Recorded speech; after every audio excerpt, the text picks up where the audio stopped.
All right, good morning, good evening, good afternoon, ladies and gentlemen, sisters, you too, it's Pastordowell. Hey, as I'm out driving, I'm thinking here today,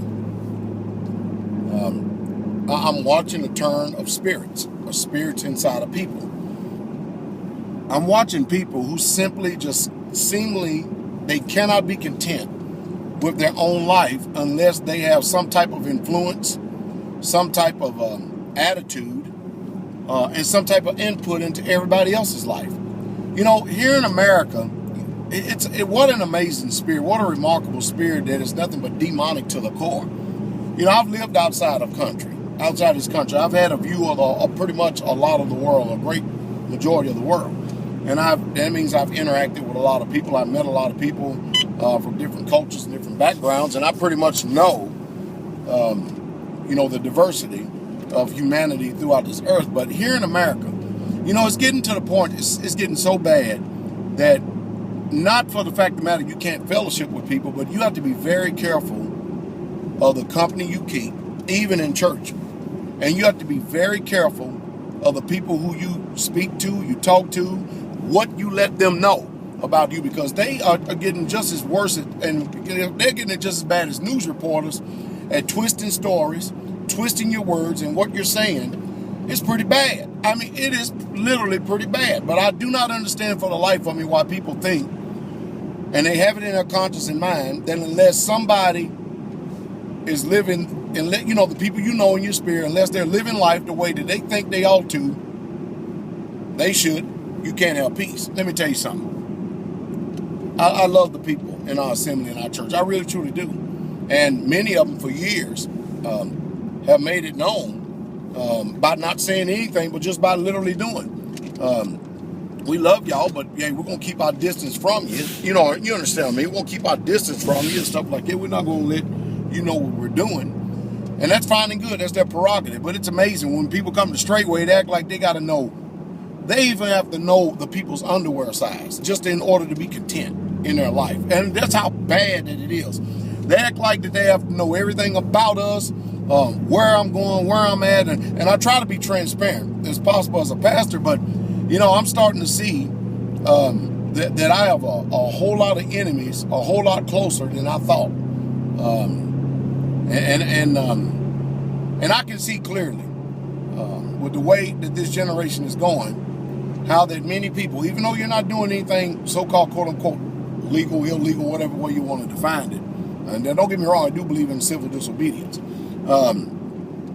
but I'm starting to see that a lot of these people who they act like they're your brothers and your sisters, they're your friends, they can't wait to rat you out for something stupid. I just got a phone call just a minute ago from a brother who, somebody's disgruntled, a spouse is disgruntled, and of course they got to throw my name. I'm the problem. Did y'all not know that Pastordowell is the cause, the source, and the problem of everybody's life? Did y'all know that? Everybody. That when I speak and I talk, I have so much influence on people's lives and stuff that, these people cannot make sound decisions and choices for themselves. And I live way over here in Tennessee, and somebody lives way in California, but yet I'm controlling every aspect of their life. Is that not nonsensical? It's crazy, isn't it? It's retarded, isn't it?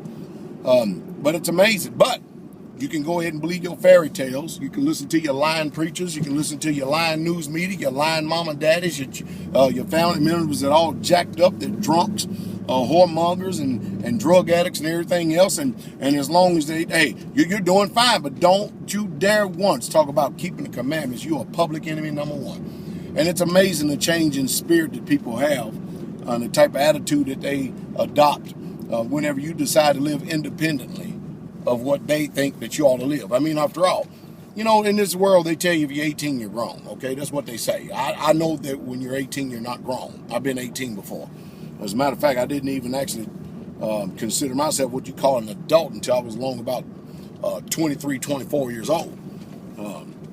Because males, it's just a fact, mature a whole lot slower than females do. I mean, hell, we got men 45, 50 years old having Madden parties, playing Xbox and PlayStation, having John Madden parties and stuff like that, and 45, 50 years old. Spending the weekend. I'm going to spend the weekend with the boys. What do you do? We're going to go shoot the hoops, play basketball, then we're going to play John Madden all night long. Are you people out of your mind? Have you literally lost your mind today? But anyway, the nature of this video is, before I digress too much, is this, simply this. I'm amazed at today how everybody seems like that they have to have some type of input, influence, and control into your life, even though you are grown.